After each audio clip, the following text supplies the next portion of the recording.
Audi A5 Sportback has always been a bit of a dark horse in the Audi lineup, in Malaysia at least.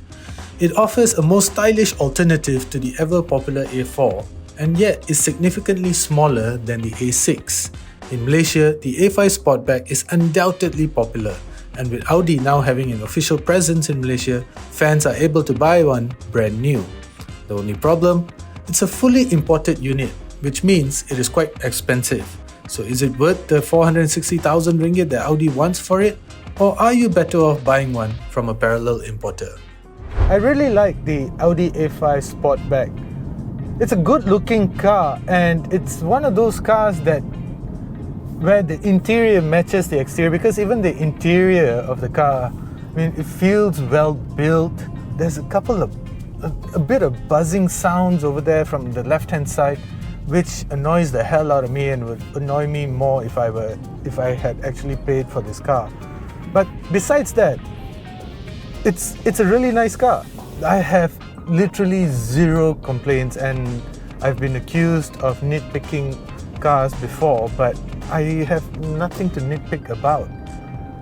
But at 460,000 ringgit, I'm just really hard pressed to justify it. Now, even the interior, I mean, there's no sounds coming back into the cabin. It doesn't come with adaptive suspension, but even then, it's just such a luxurious, such a comfortable, well-built interior, which is typical of Audi, right? You don't really hear a lot of complaints about, about Audi creating subpar cars. Not in modern times anyway.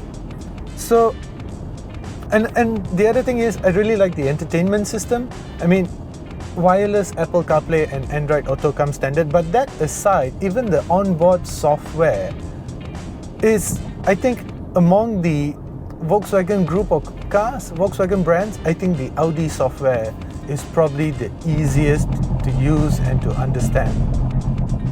So, over the rumble strips just now, there's hardly anything. Of course, you could hear it, and I felt it, but it's not trashy. The absorbers did a really good job at just absorbing everything.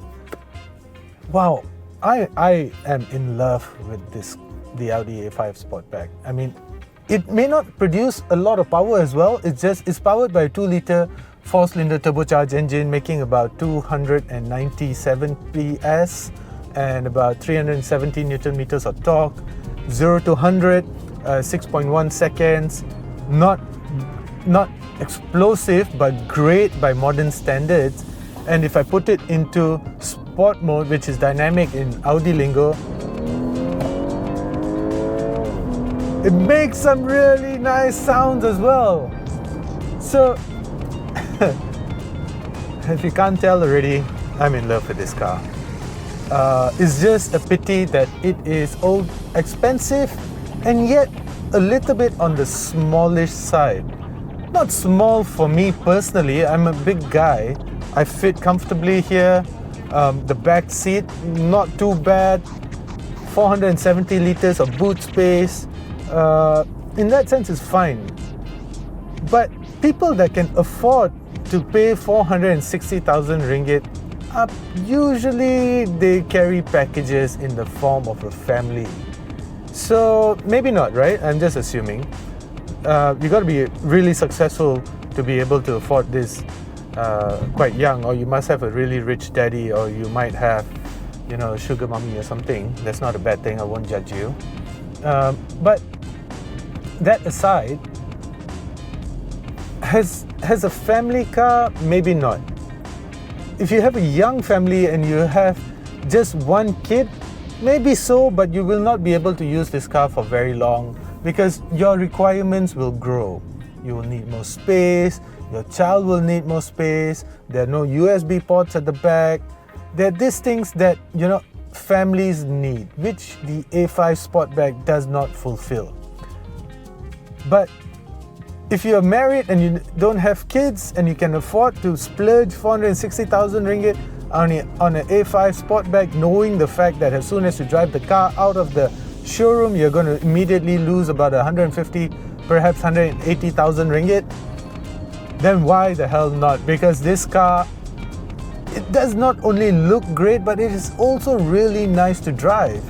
And you may be wondering, hey, this is a Quattro, so it's a full-time all-wheel drive system, and you're right. But even so, I've been driving this car now for 5 days, and I've hardly consumed a quarter tank.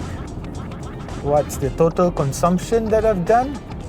Well, I've had quite a heavy right foot. I've been on the highway, back roads, I've been stuck in traffic, and I've just done 9.1 liters per 100 kilometers, which is roughly about $20 in RON 95 lingo.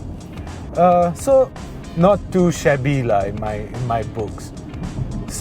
Other than that, it's just 460,000 ringgit. I can't wrap my head around that. But unfortunately, that is the price simply because of the way our Malaysian taxes are structured. So this car is made in Germany, which I think for some people that matters. You're buying a German car that is made in Germany, not in Pekan, not in Thailand, not anywhere else, but proper Germany. And that's the reason why it costs so much. Besides that, there's the other factor of the competition at that price bracket. Because at 460,000 ringgit, it opens up a world of competing cars. And I still can't get over the BMW M340. It's just such a nice car. That engine is just amazing. Let's take a step outside. There's no doubt though that it is a seriously good-looking car. You don't see it very often on the road, and even when you do, it kind of makes you wonder, wow, what car is that? You know, that's the attractiveness of the Audi A5 Sportback. And one of my favorite things is this, the frameless doors. You don't see a lot of cars with frameless doors anymore. So I really like this. It's a very iconic, very classic design. Even those 19-inch wheels sort of just really suit the overall character. But the one part where you can really appreciate the overall design of the Audi A5 Sportback is from the side. Check out that silhouette. Just the back of the car, how it just drops to the bottom, and it may look like the one part it had to sacrifice is interior space, but it's actually not as bad as it looks. So even from the driver's seat, I mean, my 6-foot frame is not exactly suffering over here. There's plenty of space for my knees. I really like the sitting position. It's quite hands-on, quite spot on actually, and the seat is quite comfortable. I do wish for a bit more support at the side, but I was attacking some corners earlier, and the support on the seats is not only comfortable, but it's actually quite supportive as well. And I'm a big fan of how of the driving position of the Audi A5 Sportback. And since we are here, let me just point out there's wireless Apple CarPlay, Android Auto. I really like there's still a lot of buttons and a lot of dials. This, unfortunately, with the current Volkswagen family design direction, they use a lot of haptic buttons, but still in the A5 Sportback, we are still seeing, I think this is the 2022 model, or 2021, I can't quite remember. So you still are getting dials and buttons and such, and the only place where you have to deal with the touchscreen is the MMI entertainment system. So that is something that I personally like. And you're also getting this digital meter panel over here, which you can convert into a GPS meter.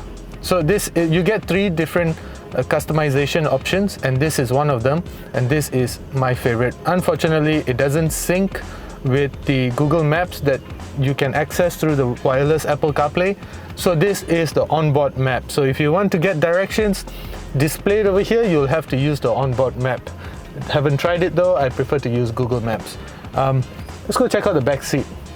So the front seat adjusted to my liking, my height, and it's not so bad. I mean, it is kind of small, but you do get quite a lot of headroom.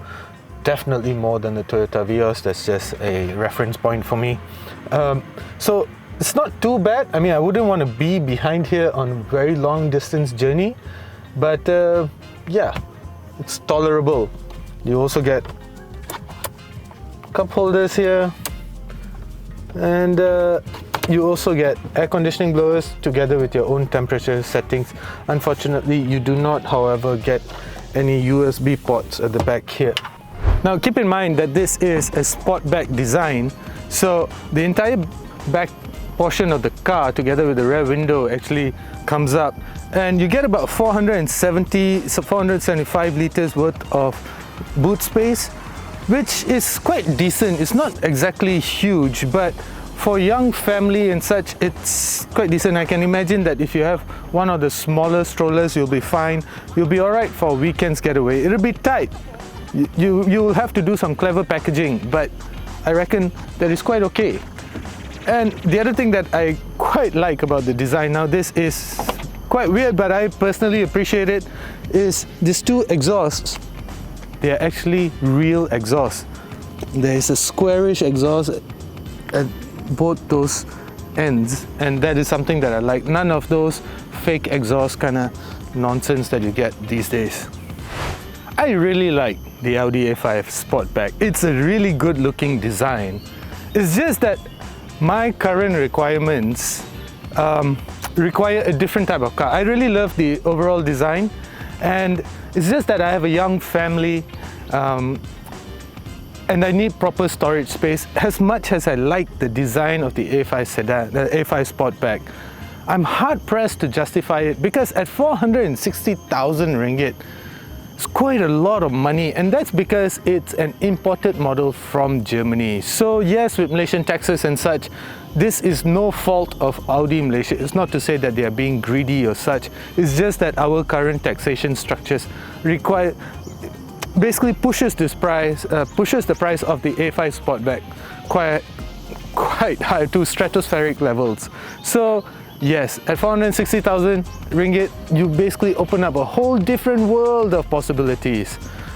In my books, if I wanted something of this segment, of this size probably, I would get the M340 BMW. Thank you for watching. I'm Cashy Dylan. Do consider subscribing.